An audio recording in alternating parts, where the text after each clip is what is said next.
জঙ্গলের সব পাখিরাই অধম। কেউ কি এমন করে পবিত্র জায়গাটা ফেলে রাখে? এরা সবাই ধ্বংস হবে, এতে ধ্বংস অনিবার্য। বাবা, কি হয়েছে? আপনি আমাদের ধ্বংসের কথা কেন বলছেন? আমরা কি করেছি বাবা? এই মাটির ওপর পবিত্রের ছোঁয়া আছে, এখানে আছে জলপরীর জাদু, আর তোরা এই পবিত্র জায়গায় অবমাননা করছিস, তাই তো তোদের ধ্বংস অনিবার্য। না না বাবা, ওভাবে বলবেন না। আপনি শুধু আমাদের বলুন কি করলে এই জলপরীর অভিশাপ আমরা কাটাতে পারবো। আমাকে এই জায়গায় ঘর বানিয়ে থাকতে হবে, আর আমার শক্তি দিয়ে তোদের মন জয় করতে হবে, তবেই না তোরা জলপরীর অভিশাপ থেকে মুক্তি পাবি। ঠিক আছে বাবা, তবে আপনি তাই করুন। কিন্তু বাবা, আপনি যে আপনার শক্তির কথা বললেন, সেটা কি? সেটা তোরা সময় হলেই বুঝতে পারবি। তার আগে তোরা এখানে ঘর বানিয়ে দে, আমি এখানে বসে এখন ধ্যান করব। ঠিক আছে বাবা, আপনি কোনো চিন্তা করবেন না, আমরা এক্ষুনি আপনার জন্য ঘর বানিয়ে দিচ্ছি।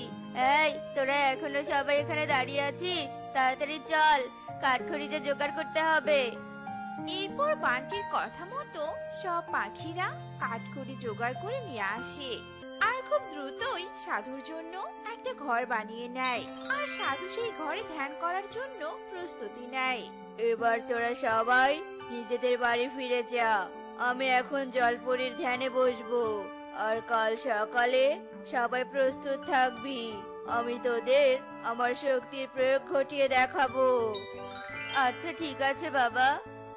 এরপর সবাই উৎফুল্ল মনে সেখান থেকে চলে যায়, আর এদিকে দেখতে দেখতে রাত হয়ে আসে, আবার রাত পেরিয়ে ভোর হয়ে আসে। এই চলো সবাই, সাধু বাবা আমাদেরকে তার শক্তি দেখাবে। এরপর বান্টির কথায় সবাই একজোট হয়, আর সবাই মিলে সাধুর শক্তি দেখার জন্য সাধুর বাড়ির সামনে গিয়ে ভিড় জমায়, আর বাইরে গোলযোগ শুনে সাধু বাইরে বেরিয়ে আসে।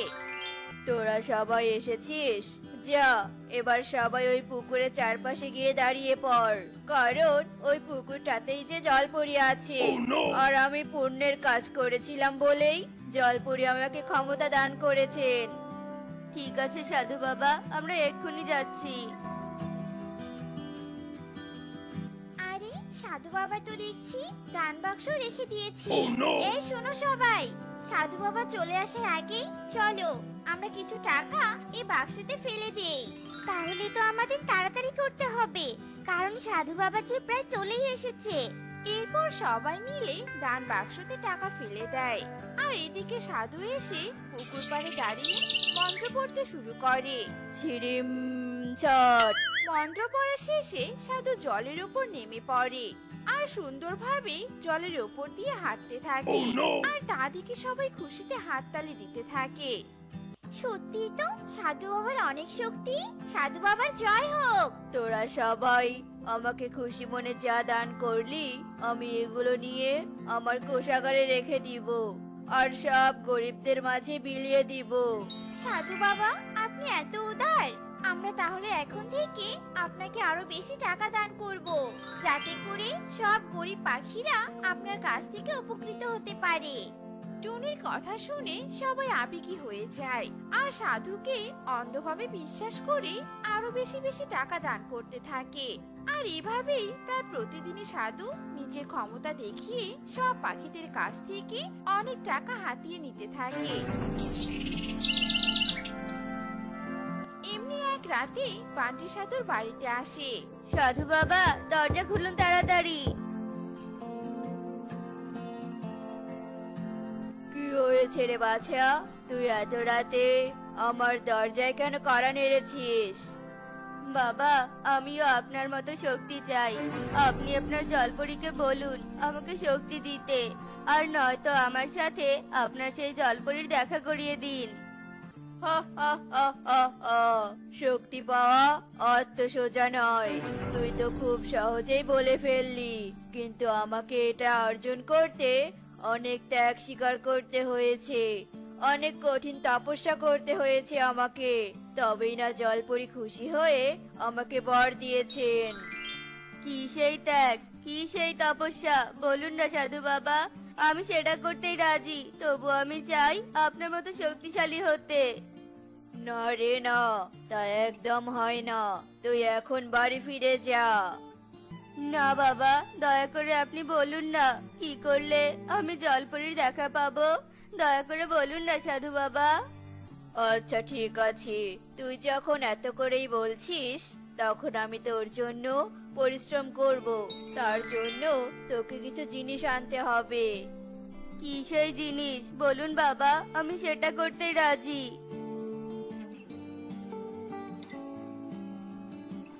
এখানে সবকিছু লেখা আছে, তুই এই কাগজে লেখা জিনিসগুলো নিয়ে আয়। এক ভরি সোনার গহনা, 20,000 টাকা, 2টো ডায়মন্ডের হার। বাবা, এগুলো দিয়ে কি হবে?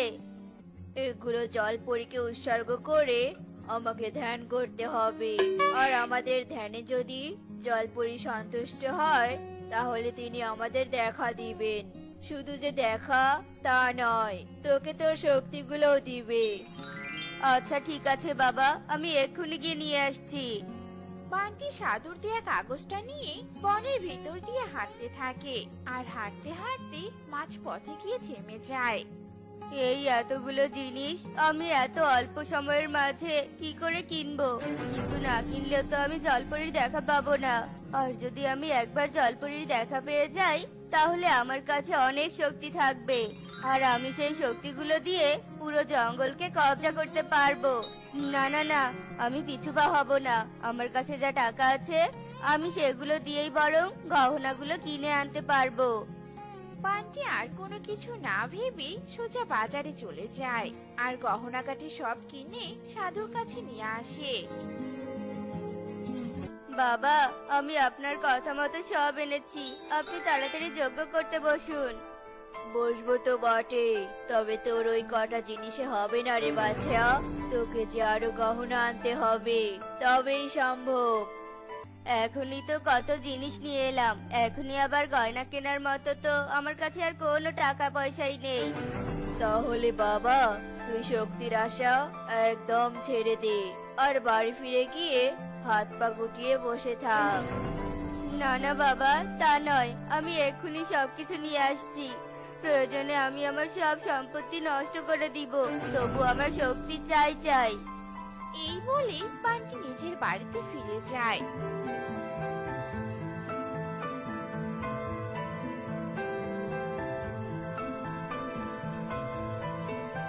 আর বাপদাদা রেখে যাওয়া সব সম্পত্তি বিক্রি করে ফেলে, আর সেই টাকাগুলো নিয়ে সাধুর কাছে যায়। বাবা, আমি আপনার কথা মতো কাজ করেছি। এবার আর আপনি আমাকে ফিরিয়ে দিয়েন না বাবা। আমি যে আমার সব শেষ করে এসেছি। ঠিক আছে, এবার তুই শান্ত হয়ে বস। পাপিষ্ট, তুই পাপিষ্ট। আর পাপিষ্ট হয়ে কিনা তুই পবিত্র শক্তি অর্জন করতে এসেছিস? সরে যা, এক্ষুনি আমার চোখের সামনে থেকে সরে যা। এ আপনি কি বলছেন বাবা? আমি তো কোনো পাপ করিনি, তাহলে কেন জলপরি আমাকে দেখা দিল না? অবশ্যই তুই কোনো পাপ করেছিস, আর তার কারণেই তোর এমন হয়েছে। এবার তুই তাড়াতাড়ি আমার সামন থেকে চলে যা। কোনো পাপিষ্ঠকে আমি আর একদম দেখতে চাই না। সাধু জোর করেই বান্টিকে তার বাড়ি থেকে বের করে দেয়, আর বান্টি সর্বস্ব হারিয়ে নিঃস্ব হয়ে কাঁদতে কাঁদতে রাস্তায় ঘুরতে থাকে। আমি পাপিষ্ঠ, তাই আর আমার বেঁচে থাকার কোনো অধিকার নেই, কোনো অধিকার নেই। এভাবেই বান্টি নিজেকে দোষারোপ করতে থাকে আর রাস্তা দিয়ে হাঁটতে থাকে। ওইদিকে টুনি তার পোষা কলা গাছ নিয়ে পড়ে যায় মহা বিপদে। আমি তো একাই কলা গাছটা তুলতেও পারছি না, এবার আমি কার কাছে সাহায্য নিব? টুনি তার গাছ ঠিক করার চিন্তায় বিভোর হয়ে পড়ে। তখনই সেই দিক দিয়ে এক কৃষক লাঙ্গল ঘাড়ে নিয়ে হেঁটে যেতে থাকে। এদিকে টুনি পাখির ছটফটানি দেখে কৃষক দাঁড়িয়ে পড়ে। আরে টুনি পাখি, কি হয়েছে তোমার? আমার পোষা কলা গাছে মাটিতে নুয়ে পড়েছে, আমি যে কিছুতেই এটাকে তুলতে পারছি না। ও সেই কথা, দাঁড়াও, এক্ষুনি আমি তুলে দিচ্ছি। তোমাকে অনেক ধন্যবাদ, তুমি আমার অনেক বড় উপকার করলে। ধন্যবাদ দিতে হবে না টুনি পাখি, একজনের বিপদে অন্যজনকে সাহায্য করা তো পরম ধর্ম। এবার তুমি থাকো, আমি বরং আসি, এদিকে যে অনেক কাজ পড়ে আছে আমার। এই বলে কৃষক সেখান থেকে চলে যায় আর টুনিও খুশি মনে নিজের বাড়িতে ফিরে যায়। এরপর দেখতে দেখতে কেটে যায় বেশ কিছুদিন। এদিকে সাধু দিনের পর দিন সব অসহায় পাখিদের জলপরীর সাথে দেখা করার কথা বলে অনেক অনেক টাকা পয়সা হাতিয়ে নেয়। আমি শুনলাম তোরা সবাই নাকি সাধু বাবাকে অনেক অনেক টাকা দিয়েছিস, কিন্তু কোনো উপকার হয়নি, সবাই পাপিষ্ঠ বলে ঘোষিত হয়েছিস। হ্যাঁ ইগল দাদা, তুমি একদম ঠিক বলেছো। সবই বুঝলাম, কিন্তু একজন পাখির মধ্যে কি কেউ নেই যে পুণ্যর কাজ করেছে? ঈগল দাদা, এখানে আমি কোনো রহস্য দেখতে পাচ্ছি। আমাদের সবারই একটু হুঁশিয়ার হওয়া দরকার। টুনি একদম ঠিক বলেছে, আজ রাতে আমাদের সবাইকে সাধুর বাড়ি পাহারা দিতে হবে। সবাই ঈগলের কথা মেনে নেয়। এদিকে দেখতে দেখতে রাত হয়ে আসে আর সবাই মিলে সাধুর বাড়ির পাশে দাঁড়িয়ে থাকে। আর ঠিক তখনই সাধু তার ঘরে টাকাগুলো গুনতে থাকে। এই জঙ্গলের পাখিগুলো অনেক বোকা, আমি একটু নাটক করাতেই সবাই আমাকে বিশ্বাস করে নিয়েছে আর আমাকে এত এত টাকা পয়সা দিয়েছে। আর জলপরি, হা হা হা হা হা, জলপরি বলতে তো কিছুই নেই, সে আবার কি করে সবাইকে শক্তি দিবে? বাইরে থেকে সবাই সাধুর কথা শুনে ভীষণ রেগে যায় আর সবাই মিলে ঘরে ঢুকে সাধুকে মারতে শুরু করে। তুই আমাদের বোকা বানিয়েছিস তাই না? বোঝ এবার, কত ধানে কত চাল। আসলেই কখনো কাউকে অন্ধভাবে বিশ্বাস করা উচিত নয়, সবকিছু যাচাই বাছাই করে তবে বিশ্বাস করা উচিত। বন্ধুরা, ভিডিওটি কেমন লাগলো? যদি ভালো লাগে চ্যানেলটি সাবস্ক্রাইব করে বেল আইকনটি বাজিয়ে দিও। দেখা হচ্ছে পরের ভিডিওতে। ধন্যবাদ।